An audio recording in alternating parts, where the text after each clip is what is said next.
Welcome to the Sean Trey Show. So we were just having a conversation. I'll let you introduce yourself in a second. But behind you is a picture that says "Get shit done." Anytime people ask me, and I tell people I'm a producer. I'm a film producer. That's my main job of all of the different. I wear a ton of hats, but they're like, "Well, what does that mean?" And I look at them and I say, one thing: I get shit done, and that's it.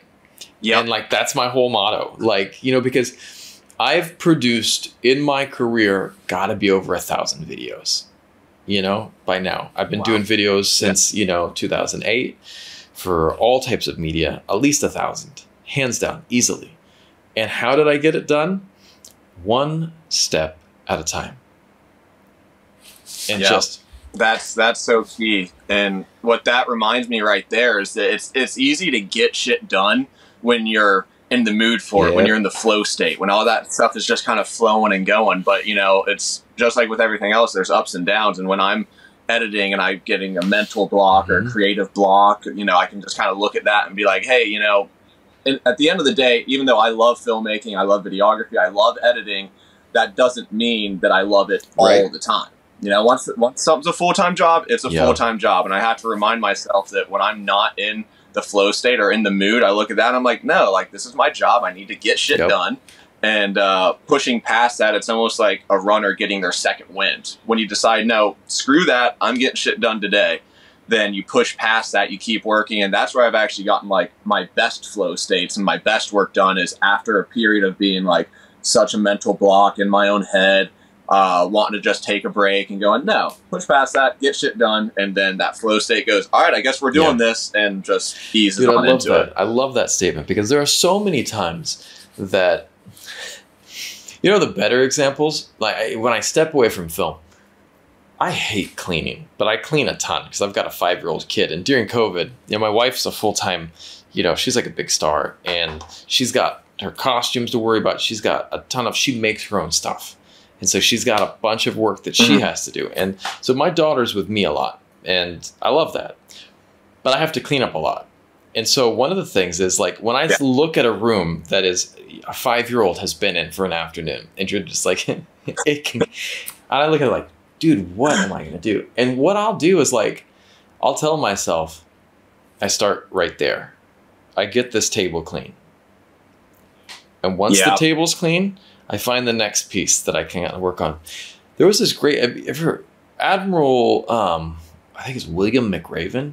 He was like one of the head of the SEALs when they caught like bin Laden. He's like a major guy.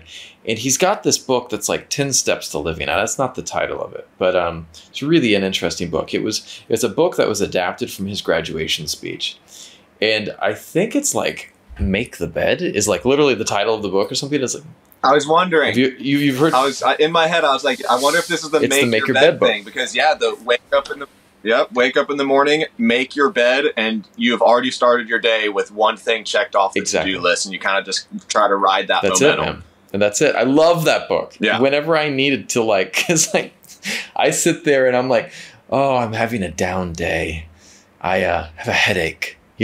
This dude in his book, he's like, I was parachuting and my legs were ripped apart in opposite directions. And then I learned to walk again. And then I got bin Laden. And I was like, gosh damn, my problem. And you're like, and I'm not doing stuff because I have a headache. Totally, man. Like, wow. Totally. Perspective. Yeah. Now, let's go back. Now, who are you and what do you do? My name's Conner Peterson, and what I do for work is I'm a freelance videographer, photographer, editor. Right now working primarily with water sports athlete, pro athlete Austin Keene. He's a surfer, skimboarder guy, but I also do a lot of other videography work.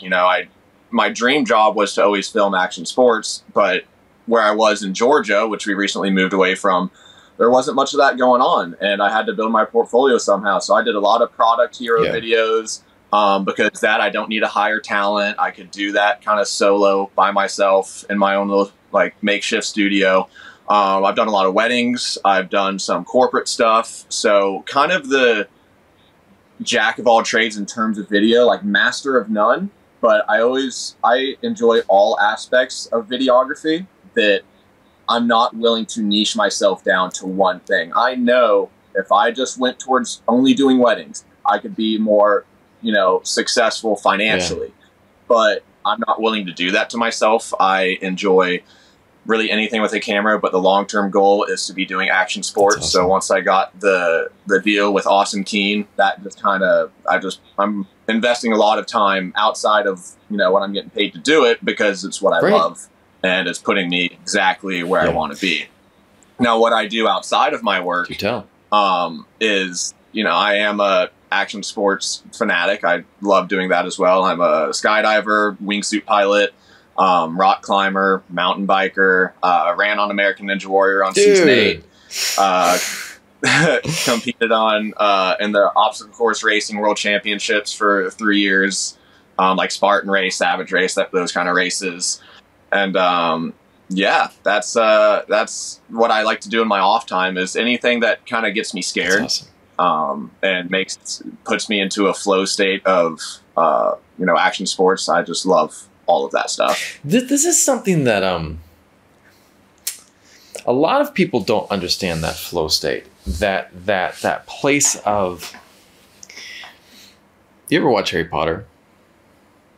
Okay. Oh yeah. Right. Remember in movie number 4, Goblet of Fire, when he gets the liquid luck, and so he couldn't figure things out. He drinks the liquid luck, and he's kind of just flows with stuff, and everything just kind of works out. Mm-hmm. And I played collegiate volleyball and D1 volleyball, really high level, club ball, but still we were playing against some top teams. I don't know how my tiny little college, we kind of lucked out and got into the top club league, and we were getting slammed, but it was awesome, man. We were getting, tossed around, but we held our own against some couple top teams, and that was fun. But there were a couple times where I'm trying to figure out how to say it, because it's hard to articulate. There were a couple games that I had. I was not a star player. I was the guy that's on the. I'm like Rudy. I'm the guy who worked his ass off to get there. You know what I mean? That was always me. And most of the time, I was the team cheerleader, because I'm just standing on the sidelines. Get your ass, let's go, guys. And I loved it. I loved who I was. Yeah. And then when I came in, but I was always really into flow. And I don't know, it just was something that would come naturally to me. Like, I would go up and I would attack. And my coach is like, go here. And I'm just like, I feel like I'm on this way. Boom. And it worked. Because it was the right vibe. It was that right movement. It was that right vibe, that right flow. And it was always like that. The idea of, like, in Harry and the Felix Felicis, the liquid luck. You don't know which way you're going to go, but you go. And in life, that has served me so well that I just, that's how I met my wife. Like, one day I was sitting at home and I was like, I need to go see my bro. And I called him, where you at? I'm at the recording studio. I was like, oh, come over there. And I was like, and I was like, well, I'm going to linger over here and buy something. Took my time. And then I got to the recording studio. He's like, oh man, I was waiting for you, but you're late now. So I'm gonna phone. I got to wait out here, go do a phone call. Wait for me. It'll be 20 minutes. It was an hour and a half. And I'm just sitting there going, why am I still waiting here? And all of a sudden I hear this really beautiful singing from down the hallway. It's like, well, what is that? I don't know. I'm going to go check it out. Walk down the hallway, and there's this amazing woman singing this beautiful jazz. And it was just like, I was captivated. And I sat down. She saw me. I saw her. You would think it'd be magic, love at first sight. She's probably like, what the hell is this guy staring at me for? But then she left, and like, we didn't see each other. And then, but then we found each other again a couple days later. And the rest is kind of our history. But it took that flow state. It took me being in that flow state, because I used to like riding motorcycles. And when you ride a motorcycle, you kind of just go with it. You know what I mean? So, yeah, 100%. And I think what's great about the flow state is, it's really important that things don't break your flow state. And that is a skill in of itself. If I'm in a flow state, and I hear a noise or something's going on, or I get a phone call, it's important to train yourself to be like, hey, maintain flow state, because the littlest thing can take you out of it. And getting back into the flow state is pretty difficult for me sometimes, once I've been kicked out of it. So it's an extremely powerful thing. How would you describe a flow state for people? What would you describe that as? I would describe it as it's a moment in time when your brain kind of allows ideas to come in freely without that negative voice saying, oh, that's a bad idea. And then once you get that idea, it's just kind of, I feel like my brain just puts this like, okay, here's your to-do list to get that idea done. Step 1, 2, 3, 4, 5. And it's not jumbled. It's not this mess. I can just kind of flow through that to-do list without anything getting in my way. And without any distractions, creativity just comes naturally. And it feels like you're just getting things done and it's just moving smooth, where, you know, a lot of times when you're working, things don't feel like they're moving very smooth. You're whether problems are going on or you're like, oh, I just can't figure this out.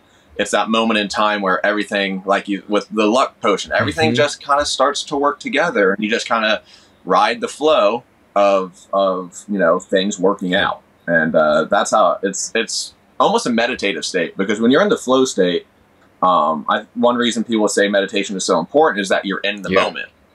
Like, that's the only moment you're in. You're not thinking about other things. And so I think even though you're working or running or doing some type of sport or playing music, once you're in the flow state, you are fully in that 100%. Moment. And that is a version of a meditative state, in my opinion. I think so too, man. And I think that what's so powerful with that is that you have all your creative energy at that moment to do what you need, because you're not spread out. You're not thinking about the bills. You're not thinking about taxes. You're not thinking about, you know, getting your car serviced. You're just like, you're there. And you have all of your presence in that activity. Certainly those things that you need to think about will still be there. But it doesn't, 99% of the time, thinking about them doesn't solve anything. You know what I mean? And it's like, yeah, that's huge. It's because when you're in the flow state, it's, you know, what's important to get done is what you're working on right now. And a lot of the other stresses that we have in life, whether it's bills or, you know, family matters or whatever it might be, like you said, thinking about it oftentimes 99% of the time isn't changing anything. You're just adding this stress into your life. You're adding all this stuff. Now, when it's time to get it done, you got to get shit done. But when it's not the time for that and you're just distracting yourself from what you actually should be doing, it's disruptive to getting creative and getting true good work done. Which is, it's 100% true, man. Now, how did you get into filmmaking? How did you find this career? So oddly enough, you know, I've always wanted to be creative in some way. If you give me a pencil and piece of paper and tell me to draw a stick figure, you might not be able to tell what it is. I've always wanted to be artistic, but I just couldn't do it. I tried with music for a little bit and it just wasn't striking me. And it's all going to make sense. I'm going to backtrack to it. So I start skydiving. Take tangents, man. I love the tangents, I go on my first, because they are a flow state. Perfect. There you go. I start skydiving. I go for my first skydive one day, just out of the blue, woke up, I was bored, called up my buddy, and I was like, hey man, let's go skydiving. So went on the skydive. The moment my feet hit the ground, I was like, let's do another. I need to experience that again. Went for a second jump that day, and I just knew it's something I had to do for the rest of my life. I was like, here's my credit card, I'm going to figure it out later. Sign me up for the course. I'm getting this done. So once you're going through the course, your instructors have a GoPro on their head and they're filming you, and they give you the footage and say, hey, I want you to see how your body's flying. I want you to study what you could be doing different. You know, you see my hand signals here and you did this improperly. So I'm watching these videos, and a lot of the footage is really cool. I mean, it's skydiving. So I was like, I'm going to edit a little video together just to show my friends and family on Facebook what kind of, you know, what the course is like and what I'm doing.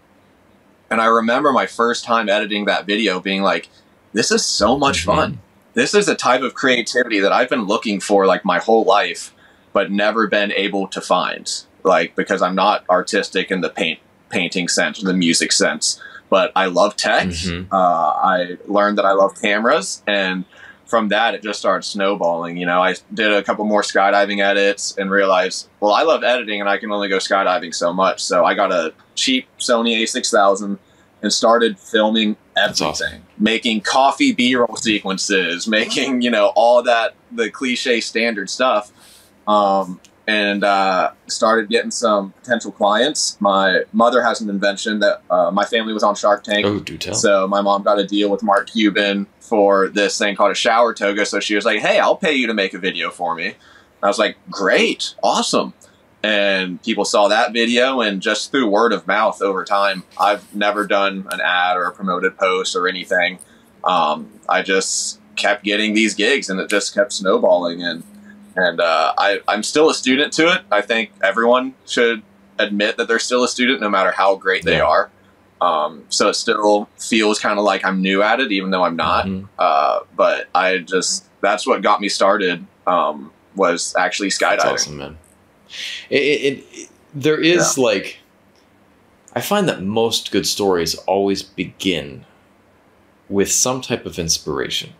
And it might not be the traditional outlet that you think it would be. Like, it might not be like, you know, there's this old wise man came to me and said, maybe you should be it might just be like, well, that's kind of cool. You know, let's check that out. And then it turns into something else, which turns into something else. I love that Steve Jobs speech. You know, he had the graduation speech where he's like, you can't connect the dots looking forward. Like, there are all these things that are coming together in your life, and we think that we have a plan. And when I look back at so much of my life, the stuff that I thought that I was going to end up doing didn't plan out. But yet there was always the things that I was supposed to be doing always come into play, you know? I remember for ages, my friend was telling me, Sean, have you thought about teaching online? I was like, I don't want to teach online. And she's like, I don't know, man. I get this idea about you being on the internet, sharing with people ideas. And I was like, I don't know, man. And then all of a sudden, I saw my friend do a podcast. And I was like, wow, that's really interesting. I could do that. Let's try that out. And then it's exactly that. I'm sharing ideas. I'm facilitating learning, you know, of some sort, just in my own way, not school learning. You know what I mean? Right. Yeah. And I think it's really important for people to, because I've always been someone, and my parents joke about this, my family jokes about it, that I always have my thing, and that thing might last a month, it might last 6 months or a year. You know, I get into a particular sport, I hyper obsess over it for a little bit, and then I find my new thing.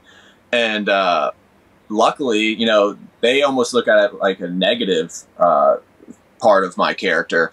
But in reality, I see it as a positive, because I'm not going to find those things that I love that truly like make me feel like life is amazing unless you try things consistently over and over. You keep trying new things, and those certain things that just really encapsulate you, those will happen. You have to put yourself out there to try, to get scared, to get uncomfortable, to push through it, and to see if it's something that you want to continue doing. So, for example, with like podcasting, you saw it and you went, that looks pretty cool. I could do that. And I'm sure after you did a few, you were like, wow, this is awesome. This is amazing. And who's not to say you might have been like, I didn't like that. That wasn't fun. But hey, you tried it. And some of them I was just like, oh, that sucked. But, you know, it's like, but like some of the things, I mean, I've tried, not the podcast. Like some of the things I've tried, I've been there and I was just like, oh, let's try this. You know, and there was one of the coolest guys that I've had on recently. And I used to love drawing, and drawing was a fun thing I did. And then he inspired, and I was like, oh, I'm going to go draw again. And I tried it. And I was like, man, this is not my thing. I respect it. I love what he did. But I tried it again, and I was like, that's my wife and daughter. They love that. My mom loves it. I don't have that vibe. I don't feel that same. But give me, you know, writing a song. I love that. Writing a screenplay. I love that. Writing, putting together, editing something that's really fun. There you've got my attention. You know what I mean?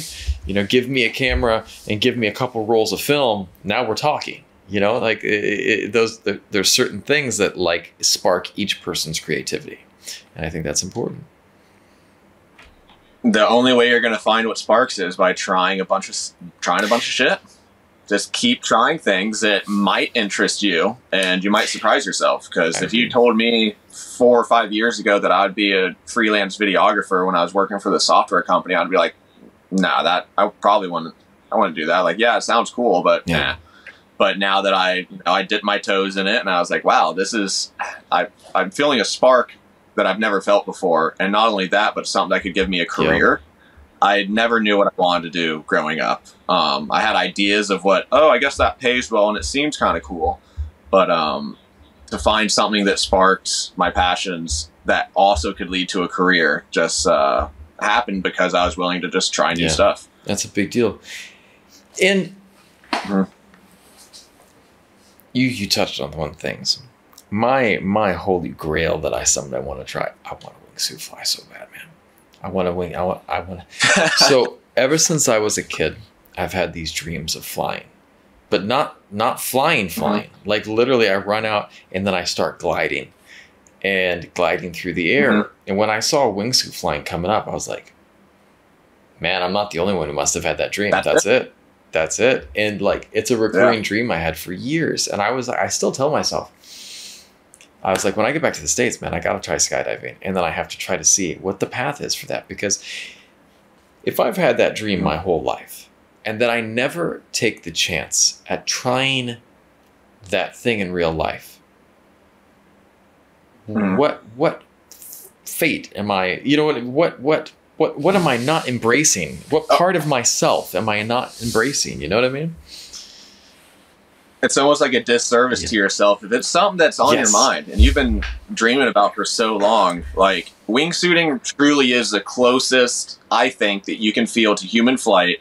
Now, you have paramotors, you have these small little airplanes, but you're reliant on these big motors and all this crazy gear. When you're in a wingsuit, it's you, the suit, and the parachute on your back. And you just feel free and the like gliding through the air. Now, I'm not a base jump wingsuiter. I respect those guys. It's awesome. I stick to out of aircraft and I go through clouds and everything. Still pretty amazing.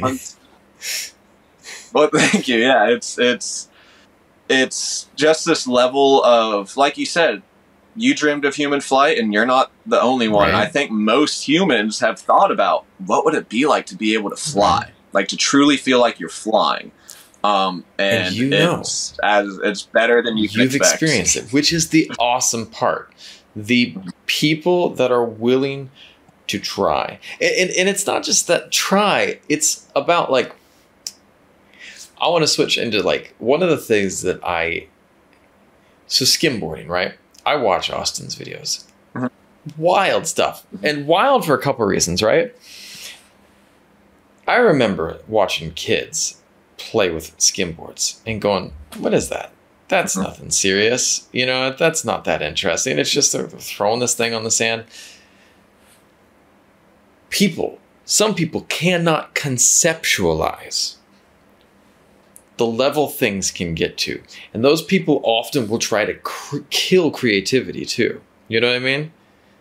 Oh, 100%. Those are the people who go, you know, you shouldn't try that, man. It's not that good. Or it's like, you know, whether it be something as, you know, those little razor scooters used to be razor, but they're just regular scooters now, you know, that kids would ride, you know. Yeah. Now, the stuff that people are doing on those is nuts. It's insane. Yeah. I've been watching some of those videos. It's insane. But, you know, it took people saying, let's try. Yeah. It's also people who found a sport that they're passionate about, and they might know that they can't make a living off of it, but they don't care because they're so passionate about it that they're, you know, look at rock climbers coming up. You know, when you get back to like the old school Yosemite, all those high elite athletes, there was no, hey, they are living in Camp 4, they were eating cat food. They didn't care though, because they loved the sport, and those are the people who can prove to society what is capable with that sport, whether it's skimboarding, like with Austin. Most people see skimboarding as the throwing this wooden thing across the sand, you go sideways, and maybe you do like a little shove it. Well, now we see what it can actually be, which is going deep into the waves, getting barrels, all this crazy stuff. And it takes people that are passionate about something outside of caring what society thinks in order to push it and go, let's see what's truly possible with this. And it's really important to have those people in society, because it continues to blow all of our minds and just expand what is possible with, you know, sports, with music, with this arts and everything. It's powerful, because so often we all get stuck in our boxes.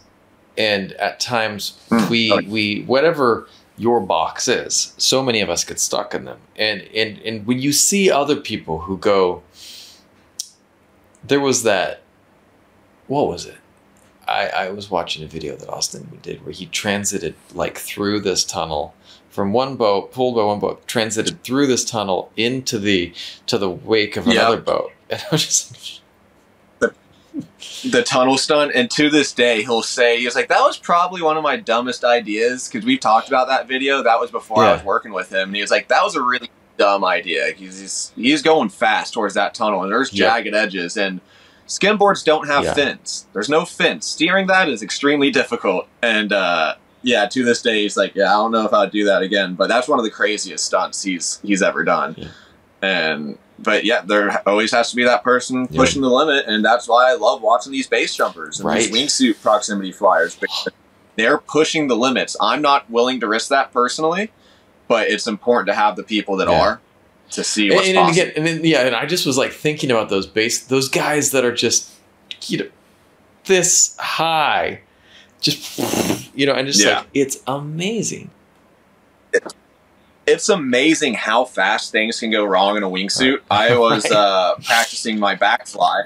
So I'm flying, doing a standard flight, and then I flip over on my back. Everything's going great. And I go to flip back over by, you close an arm wing, and you start to roll your body over. And I didn't quite do it all the way. I kind of rolled to about there, and I was like, okay, I'll use the momentum and go the other way.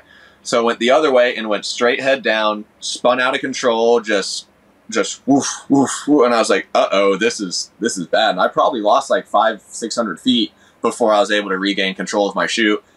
Imagine if something happens like that when you don't have 500 feet to spare. But those guys are next level. Flying a wingsuit is difficult. It's not an easy thing to do. You just got to relax into it, but it is still, once things go bad, you are in a straitjacket, essentially. So, yeah, those guys are insanely talented. And since we've moved out here to California, I have a bunch of really high-level wingsuit athletes right near me across Lake Elsinore, which is where we live in an RV in Lake Elsinore. We drove across the country from Georgia, and now we're RV living, and we're right across from this drop zone with all these crazy wingsuit pilots. So I'm about to get really good. That's awesome. I was, oh man, I've wanted to do I was going to pitch to my wife, like, as we come back to the States, to do 6 months where we kind of traverse the US in an RV and like just explore parts of the country and just put our feelers out and connect with people and do some different cool music where we're doing music in different locations and stuff in different locations. It seems so interesting. We got also a 5-year-old kid, but maybe that's also a good reason to show her the world, And so I've always been fascinated by that. I think, so the reason we chose to do it early in life, so many people choose to retire and then do the RV life. They kids, they raise a family, and then they decide to do it. My parents, for example, they live in an RV as well. But we decided that we want to travel the country. We want to experience all these places. And once we find that place that makes us go, we could raise a family here. That's my point. That way we've exhausted. Yeah. That's my point. That's exactly it. Because like right now, like I'm looking at like, I'm plotting a move back into the US, right? But like I was looking at different work and options, and I'm like, I don't want to get sucked into a place and suddenly I've spent 20 years in a location that I don't love. And it's maybe I don't love it, but maybe I just didn't know that there's a place that I loved more, which is the cool thing now about one of the things that I think is really special and going to shift in the world economy, and the cat's out of the bag. And I think companies have to realize the cat's out of the bag. People don't need to come to an office. Yes. It's so crazy that I'm having these friends that are having to go back to the office, and they're like, I get more work done working remote. And now luckily a lot of companies have learned that, and they're like, hey, let's sell our office building, let everyone work remote. They don't have to pay for electric and bills and insurance and all of this stuff that they would have to pay for, And there was that shift is happening. And it's going to be a bigger deal, I think, in the next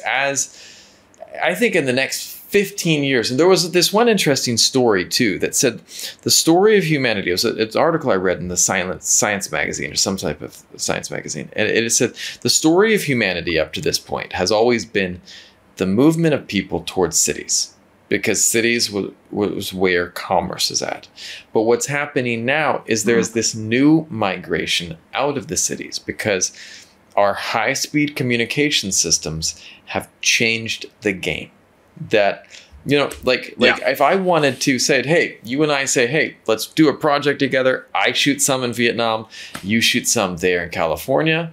And then we both upload our footage because we've got high-speed internet. We both upload our 4K footage to, you know, the drive or the cloud, and then boom, one of us downloads it, we edit it, and it's done. It's not a challenge anymore. You know what I mean? It used to be this prohibitive thing. Now it's just like done, and it's easy. Well, when cities were, I mean, cities are still massive and people still flock to them, but that was because that's where all the goods were. If you wanted to get stuff easily and accessibly, you go to a city because you can get everything you need. Now we have Amazon. You can live out in the middle of nowhere and get things on the spot. And another thing I like is a lot of these micro cities are kind of building up. Where I was from in Georgia, it's called Woodstock. We had our little downtown Woodstock. There was no reason to go to Atlanta. We had our own little mini downtown, so those are starting to build up. Like, look what happened with Boulder, Colorado. A lot of surrounding areas in California. They're realizing that, like, hey, these massive cities, they're cool. I personally don't enjoy staying in them. Maybe a weekend or something like that, but I could never imagine living deep in Atlanta, deep in LA. But I do love the little cities, and those are starting to pop up. And people can choose to live anywhere and still get anything that they need and still work remote. And yeah, it's a beautiful thing. It's a new world, man. It's kind of cool. Now talk to me about what are some of the films that inspire you? What were some of the movies that when you were starting to go, hey, what were some movies that you go like that's the type of stuff that I love? Or Valley Uprising. Valley Uprising. All right, tell me why. Yes, pretty much anything Jimmy Chin has done is I love. I watched a lot of the Red Bull TV, like Real Rock is really good. Now that's not to say I do love other films that do inspire me that have nothing to do with what I shoot. For example, like I shoot action sports and weddings, but I still heavily appreciate the larger productions. Chernobyl on HBO, that docuseries. Oh my God. That is one of the best pieces of filmmaking, I think, of this decade. It was not listed as one of the greatest works ever. That docuseries was phenomenal, man. Amazing. So good. I was listening to, they have podcasts after each episode, and I was listening to that. And while the lighting techniques and everything that they're doing might not translate to what I do, it still inspires me to get in front of my computer and create what I have and what I'm working with, just to see work that amazing. You know, you might be a musician and you hear a song and it might be from a completely different genre, but that doesn't mean it can't inspire you to shift it to some version of your genre. You know, a lot of people talk about originality or like, where do you get your ideas? And I steal them.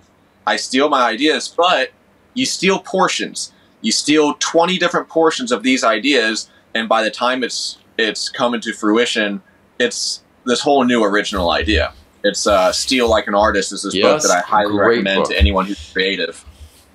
Great book. And when people, I mean, original ideas, it's almost impossible to come through an original idea. Even if you think it's original, you might realize, oh, there's something like that out there.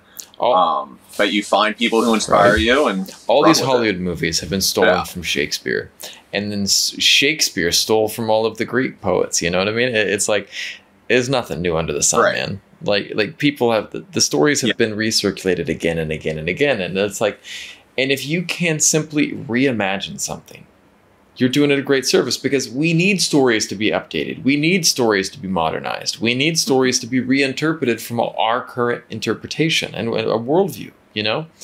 That you go back and you watch, there was some movies. What movie was it? I was watching something from the, I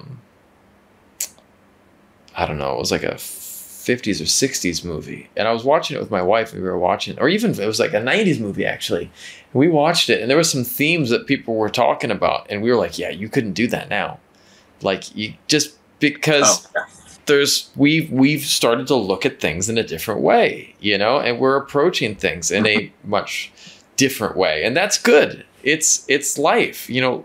Things evolve, and we look at things with a new perspective. So I'm all for it, man. As long as you're... It's important to keep pushing as long as you are pushing the boundaries and making it better, or at least trying to make it better. Yeah, exactly. And it's just always progression, and especially with the filmmaking industry, you look at old movies compared to new movies or remakes of movies, and you know, it's pretty standard that sequels aren't as good as the first, or that remakes aren't as good as the original. But it's still important to find a new perspective, or to remake with, you know, whether it's the new gear or new full-blown ideas behind the film or the videos that you're making. And we're talking a lot about, you know, movies and films here, but even if you want to remake a video that you have, we're about to remake Austin's How to Skimboard series. Awesome. And he's like, why? The first one's good. The first one's solid. I'm like, it's good, but aren't there some new ideas you might have? Or aren't there some ways you might want to spice this up a little bit and tune it? He's like, oh, yeah. And I was like, well, then let's do that. Because you always got to be pushing the boundaries, trying new things, and changing the perspective on it. Because the perspective of the world is constantly changing. So if you're an artist and you're creative, you want to, of course, put society's perspective into account, but never let it take too much away from what you want to actually create, because your perspective is changing 100%. Too. And that's the thing. Like, we are all on a journey where each step, you know, if you asked me to write a song or write a movie or make a video at each stage of my life, each one is going to be completely different, even if it was the exact same script.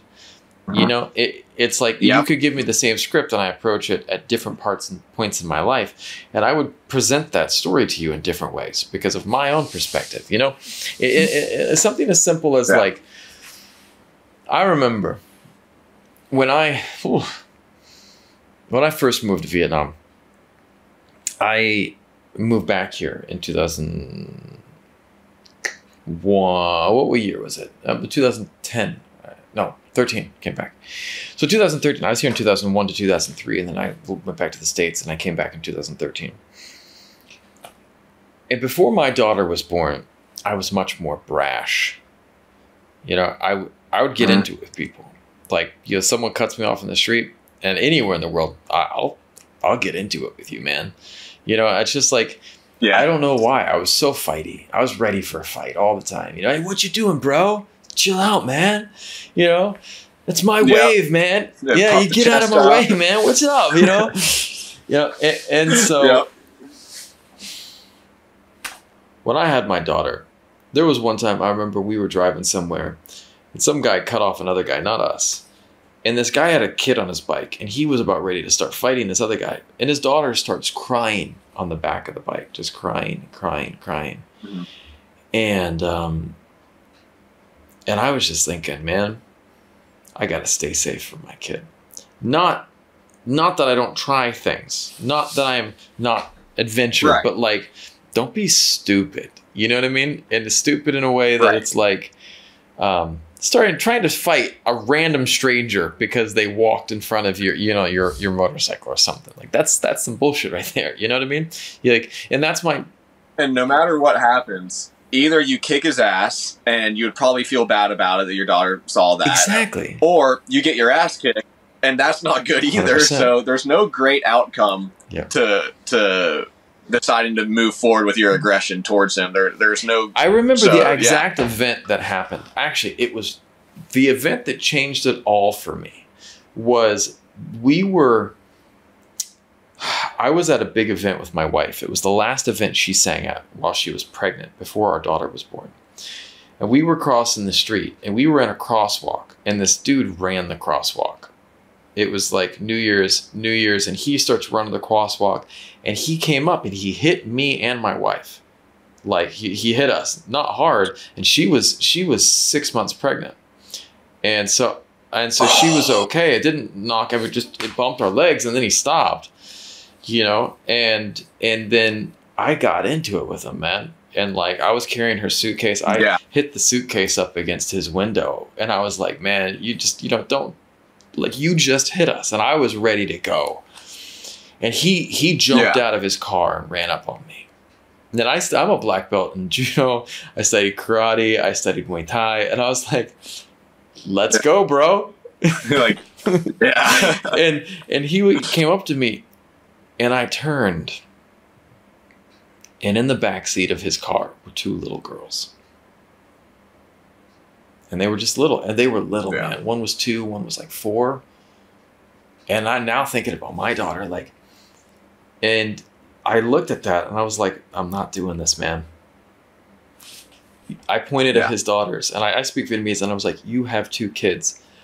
Get in your car. And my wife started saying the same thing to him. Just get back in your car, dude. Do you see your daughters are crying? Get in your car. And he looked at me so angry, but then he looked back at his kids, and he shook his head, and he got back in the car. He's still an asshole. Yeah. Can't stop that. But you know, you got kicking his ass. You got to stop him from being an asshole. Coming back to what we were talking about, our perspective change. Life changes us. And hopefully we become better. And when you go back at a project or something, even how to make a skimboarding video, you have a new perspective, a new level of knowledge, a new level of insight that you hopefully bring into it. That, you know, hopefully. I think the biggest perspective change that's happened in my life was, you know, growing up, I was a scared kid. I was scared of everything. Anything where I could potentially get hurt, I was just scared. I wouldn't do it. I would not do all the fun things young kids were doing because it just scared me too much. I didn't want to get hurt.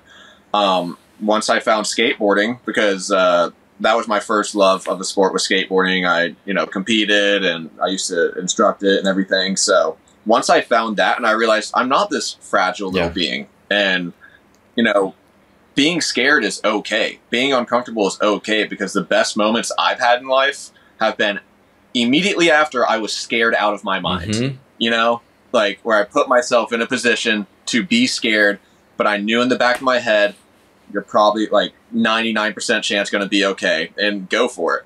So that was my big perspective shift on life. Now, that's a fine line to walk, of course, because you want to put yourself in scary situations, but not too close to the edge. And where you can actually get kind of messed up. Because I've had some accidents. I fell 55 feet rock climbing and hit the ground, rushed to the ER. I, you know, skateboarding, I've broken my cheekbone and, you know, fake tooth. And I've, you know, those things happen. But the amount of experiences that I've gained through being scared and getting uncomfortable far outweigh the couple injuries that I've had. And that's what really shifted my whole perspective on life, that life isn't out to get me. I should be out getting after life. There's a difference between irrational fear and rational fear. You know, irrational fear. Yes. I'm afraid of walking outside my house. Rational fear. I'm not going to go up and punch the grizzly bear in the face. You know? Exactly. Yeah. Yep. You know, not going to coat myself in peanut butter and go, hey, Wolfie. You know, it's like. Yeah. I'm not saying do that. Yeah. I'm not saying, hey, go out there and get yourself scared and go do some free solo, like do some extra dangerous stuff. No, it's, you know, you can get yourself scared doing perfectly safe things. Our bodies don't feel like they should skydive. I'm still scared a little bit every time I go jump. But that's the reason I do it. You know, you look out the plane window, or I did a hot air balloon jump, and that was probably when I remember standing on the basket and my leg was shaking. I was like, why is my leg oh, that's because I'm really scared right now. But you learn to find these situations to where you're scared, but you translate your fear into excitement, because you know you're gonna be okay. Instinctively, our caveman brains want to go, no, even thinking about that, like I start visualizing myself looking out the window of a plane. I'm terrified of flying, man. I'm terrified of it. Yeah. You know what I'm scared about flying, and I can tell you why. It's not the flying. It's my absolute fucking lack of control. It's the fact that when I am on a passenger airplane, I am literally at the whim of the mechanics, of the pilots, of everyone else who had any part in maintaining that plane. I'm at whim of the engineers. Granted, all of them are professionals, and all of them are most likely doing the job at the highest level of their ability. But I still have no control. And it's almost that you have to be in this place of surrender. And so that's what terrifies me. And so I, you know, and when I think about looking out that window, though, it's just like, I even imagine these. So I can only imagine, man. But like, there are things that I don't have fear over that other people might, you know, and part of that is experience. Right. It's experience and a willingness to try stuff, you know. Some people would be terrified of doing this, man, where they're just interviewing people on a talk show. Like, some people are, this is their biggest freaking fear. But for me, it's not a problem. And for them, maybe they're, you know, they are dancing with a grizzly bear every night, you know? Some people, for a situation like a podcast, like right now I'm thinking it's you and me talking. You and me having like a FaceTime, essentially. But other people read it as, oh, there's thousands of people listening. But in reality, it's just us having a conversation. So it's kind of the rational versus irrational fear where, like, yes, people, you know, like, there will be lots of people listening in, but you just got to give in to the fact that you're just having a conversation with someone. And back to your flight thing, I think a lot of people have, you know, you said you wear a lot of hats. You do a lot of things. But you also fear not being in control, you know, with the flight, and you just have to cross your fingers and trust. And I'm in the same boat in terms of, you know, my work and why I wear multiple hats and why I'm the colorist. I do all the audio, I do the editing, I do the filming. And I think that's because I have a fear of giving up control of some of those things to somebody else. And because that fear can go towards work as well. And at some point you have to let go of that fear and be like, okay, I'm going to outsource and I'm just going to trust it. And it's a hard thing to do. Sometimes they fail, but you got to still try. Yeah. And it's that trial and error. Like, if you don't try, you'll never. I was trying to do everything myself. And I was trying to do all my own. For our music, like, I was trying to learn how to do, like, all of the music tracking, like, tracking all our vocals, recording all the vocals. And then I wanted to learn how to mix everything myself. And I was doing mixing classes and stuff like that, above and beyond the fact that I studied all of my film stuff. And, you know, I was like, I need to do everything. Right. And I finally got to this point where I realized I can't. There is literally too much to know, you know, and you know, we have this guy who's absolutely amazing at mixing our stuff, and he's so good. And at some point in time, it's not always what I want, but by me learning more about it, I was able to communicate to him more clearly about what I was looking for. And so it's like sometimes that having that language is important though too. So yeah, it's definitely important to learn the basics, but at some point, if you spread yourself so thin, I'm never going to be a master colorist because some other guy out there is spending all the time that I'm spending to learn everything to learn one thing.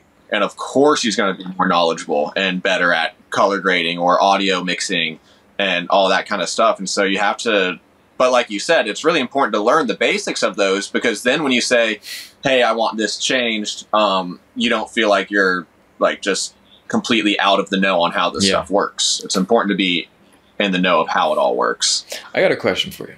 If you could go back in time and give advice to your younger self, what advice would you give yourself? Invest in Bitcoin. Second person that said that, and I am 100% in agreement. Yeah. I think I would tell myself, if I'm telling my, let's say, 10 to 12-year-old self, what I would say is stop caring so much about what other people think. Stop trying to morph yourself into what you think they want to see, and just be yourself. Because I was definitely, during, you know, that age, I didn't even quite know who I was because I was so worried about people liking me. And you can't make everyone like you. And especially if you're not being your authentic self, then the people who do like you for who you've been pretending to be. Past that, I would say, you know, in the creative wise, I would say take constructive criticism with a grain of salt. Because if you've made something that you love and someone else, you ask like, hey, what's your opinion? What's what do you think of this? And they're like, oh, I didn't really like that part. Or this could be a little better. Take it with a grain of salt, because if you love it, that's what's truly important. And there have been many times where I was like, oh, you think this should be changed? So I change it. And I ask multiple people. And by the end of all these changes of what other people like, it's not what I envisioned anymore. And the whole point is for it to be my vision coming to life. And I think my videos have gotten better and my work has gotten better once I take it with a grain of salt. Sometimes they have great ideas and I make the change and I'm like, that is awesome. And that was kind of what I was going for. And other times I'm like, thank you for the criticism, but just because it's constructive criticism doesn't mean you have to change those things. So create for you and not for what you think other people want to see. I had a friend, it's one of my best friends, and I recently wrote this song that I released a couple days ago called Winona for my grandmother. And it's a song that I just put up on YouTube. And it was a song written, my grandmother died on Christmas Day in 1961. My mom was a little girl. And it was a long time ago, but I wrote this song to remember her because there were so few photos. And my daughter was asking me about my grandma. And I couldn't tell her much because, like, well, I never met my grandma. But I told her the stories and my mom would tell me the stories. And I wanted to do something beautiful, right? And I wrote this song. And I think it's a beautiful sounding song. I love it. I listen to it because I enjoy it. And my friend Fu did amazing guitar. He wrote it with me. And it's a beautiful song. And one of my friends saw it. And I love her to death. But her comment literally was, it's a beautiful video. You licked your lips too much. And I was like, of everything that is in there, like the song, this beautiful touching tribute to my grandmother, the guitar is phenomenal. My vocals, I hoped, were okay. My lyrics were, I think, really good, but maybe not. I licked my lips. You cannot make everyone happy. And you shouldn't try. Yeah. And you shouldn't try. Yeah. There's the only way to possibly make everyone happy is to have different personalities. Yeah. That's the only way. And that's not healthy. If you try to make everyone happy, you're going to end up caught in a lie or caught acting like you're someone that you're not. And it's okay to not make everyone happy. I have tons of great friends that I disagree with strongly on certain subjects. And that doesn't mean you can't get along with them. I think that's something that's going on with our culture and our society is that, oh, well, if you believe this, we can't be friends. I'm not like that. Because in reality, one believes the same know thing. That I don't know. Right? Yeah. Yeah. I know I don't know everything and I'm not going to pretend to. I'm pretty stoic in the sense of like, oh, if what you believe doesn't, or if you're not out there actively hurting people or belittling people, like, if by the end of the day we can high five and grab a beer and be friends, like I don't care what you believe. If you're a nice person who wants good for other people, then that's all it takes for me. I'm with you, man. And I think that we everyone needs to chill the fuck out sometimes. And just be cool with people for people. And respect people for trying. And if I lick my lips when I sing, I had no idea. But LL Cool J did it, and he's cool as hell. So if he does it, then I can pull it off. Maybe not as cool as LL Cool J. He kind of made that into an art. But geez, he's LL Cool J. Yeah. Who was it? It was a Joe Rogan stand-up actually, but I've loved this quote for so long, and it was, treat everybody else as if it was you living another life. Because who's to say if I wasn't born in anyone else's shoes that I wouldn't be just like them based on, every little thing that has caused them to be the person that they are. So you treat everyone like it was you living another life. If someone disagrees with you and you think about, well, where did they grow up?